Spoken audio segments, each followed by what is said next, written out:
விஜய் மக்கள் அந்த இயக்கம் வந்து மிக வீரியமாக கிளம்பியிருக்கு. இந்த அடுத்த சட்டமன்ற தேர்தலுங்கிறது விஜய் வந்து சாதாரணமாக எடை போடவே முடியாது.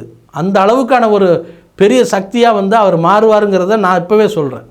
இந்த தேர்தலில் வந்து அவர் போட்டியிடாமல் இருந்தது, அந்த கவுண்டர்களில் வந்து வாக்கு பதிவு பண்ணுற மையங்களில் வந்து ஆட்களை வந்து நியமித்து இருக்கிறது வந்து ரொம்ப புத்திசாலித்தனமான ஒரு ஐடியா. நாம் நினைப்போம் இது வந்து இந்த இடத்துல போட்டியிருக்கலாமே, அப்படிலாம் அப்போ கமலஹாசனே போட்டியிடலைங்கிற போது விஜய் எப்படி போட்டியிடுவார்? கமல்ஹாசனும் எப்போவோ கட்சி ஆரம்பித்தவர், அவரே வந்து போட்டியிடாமல் ஒதுங்கி இருக்கார். அப்படிங்கிற போது இவர் எப்படி போட்டியிடுவார்? அதனால் அவதானித்தல் வந்து போரில் வந்து அவதானித்தல் வந்து எப்போவுமே முக்கியம்.